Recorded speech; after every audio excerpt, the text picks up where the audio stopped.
హల్లెలూయా. ఇప్పుడు నిన్ను కొనడానికి అంత విలువ కలిగిన ప్రాణం పెట్టబడడానికంటే ఈ లెక్కన దేవుని ప్రాణమే అంత విలువైందైతే అంత విలువైన ప్రాణాన్ని నీకు పెడుతున్నాడంటే నీవెంత విలువైందని, నీవెంత శ్రేష్టమైందని. హల్లెలూయా. దేవుని నాకు మహిమ కలుగుగా. అంటే మనిషి దేవుని కంటే విలువైన వాడు, దేవుని కంటే వాల్యుబుల్ మనిషి. అంత వాల్యుబుల్గా మనిషి లేకపోతే దేవునికి విలువ లేదండి. మనిషి లేకపోతే దేవునికి విలువ లేదు. దేవుడు నివసించడానికి ఆధారమే లేదు, దేవుడు మాట్లాడడానికి ఆధారమే లేదు, దేవుడు నడవడానికి ఆధారమే లేదు, దేవుడు చూడడానికి ఆధారమే లేదు. మనిషి లేకపోతే దేవుడు కదలలేడు. హల్లెలూయా.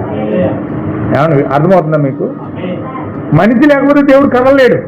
దేవుడు చూడాలంటే కళ్ళు కావాలి, దేవుడు మోసం చూడాలంటే ముక్కు కావాలి, దేవుడు నడవాలంటే కాళ్ళు ఉండాలి, దేవుడు నివసించాలంటే ఒక శరీరం ఉండాలి.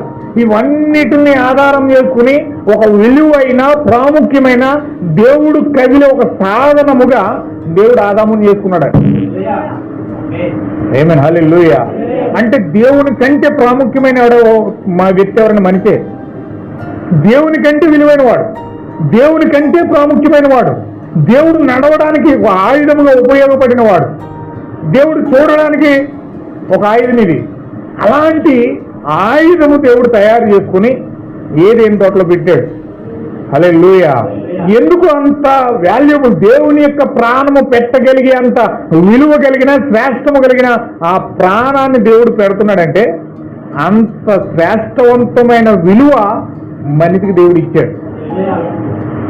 హల్లెలూయా. మనిషి విలువ ఇవ్వకపోవచ్చు, మనిషి ఒక భయంకరమైన వ్యక్తిలో చూడొచ్చు, మనిషి ఒక భయంకరమైన క్రోధమైన వ్యక్తిగా చూడొచ్చు, మనిషికి మానవత్వం లేకుండా ఉండకపోవచ్చు, మనిషికి మధ్యలో మానవ విలువలు లేవు, జంతువుల్లో మారిపోయారు రోజు మనుషులు. హల్లెలూయా. చాలా భయంకరంగా విలువలు లేని మనుషులు జీవిస్తూ ఉన్నారు.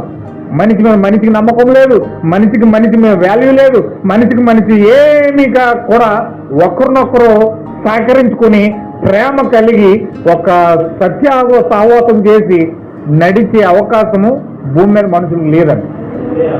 హల్లెలూయా. అందుకే దావీదు అంటాడు, సహోదరుల ఐక్యత కలిగి నివసించుడా ఎంత మేలు అంటాడు.